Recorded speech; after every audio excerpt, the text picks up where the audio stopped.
When most people think of World War II defenses, they imagine trenches, sirens, and soldiers in helmets. But the war wasn't only fought on the front lines. Across Europe, millions of ordinary civilians were forced to turn their homes into fortresses, improvised strongholds, built not from concrete and steel, but from pure ingenuity. These were people without military resources, facing nightly bombings, firestorms, and shockwaves. Out of necessity, they created one of the most overlooked systems of protection in modern history: the Blackout and Home Defense Network. Blackout shutters, steel mesh barriers, and oil-treated cloth weren't just temporary wartime measures. They were early examples of passive defense systems so effective that their core principles still hold up today. During the Blitz, one of the very first defense orders issued to British civilians was simple: block every light. Any visible glow, even the flicker of a candle, could draw enemy bombers toward your street. Manuals were distributed showing people how to completely seal windows, creating layered barriers that trapped every ray of light. That's how the now famous blackout shutters became standard household defense. But these shutters weren't decorative. They were practical engineering. Families built them from thick wood panels, often reinforced with tar paper or sheets of steel mesh. The goal was more than just light control. It was survival. A well-fitted shutter could help deflect the pressure wave from a nearby explosion, keeping shattered glass from turning into deadly shrapnel inside a home. In industrial towns, people scavenged whatever they could: old sheet metal, scrap lumber, even factory offcuts, to build reinforced window covers. What is fascinating is how this same principle evolved into modern storm shutters and ballistic window panels used today. The wartime design worked on a simple truth: layered density absorbs shock and isolates the interior from external force. Even now, if you live in an area prone to storms or disasters, you can use the same idea. A set of thick plywood shutters with thin steel backing, braced every foot or so, can protect your home from debris and intruders alike. It's low-tech, affordable, and it works just as it did in 1940.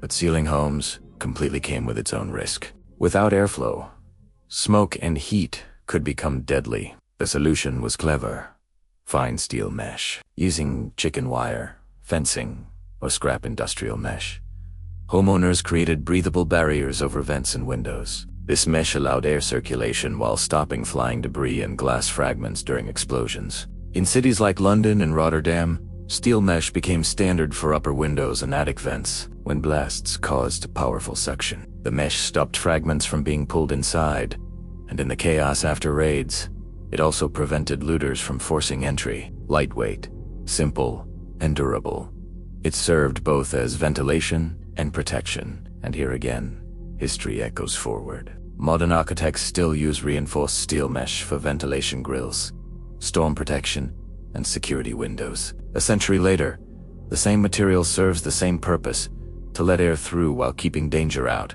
But perhaps the most underappreciated innovation was the oil-treated blackout cloth. It was a fabric barrier that not only blocked light, but resisted fire. A lifesaver in cities hit by incendiary bombs. Across Britain, Germany, and Finland, families soaked heavy sailcloth or burlap in boiled linseed oil. When dried, it became dense, water-resistant, and hard to ignite. This wasn't superstition, it was chemistry. Linseed oil polymerizes as it cures, forming a natural resin that seals fibers against air and flame. Hung across windows in double layers, the cloth trapped light, slowed smoke, and even helped contain gas or vapor infiltration. You can still use the same technique today. Mix 1 part boiled linseed oil with 4 parts mineral spirits.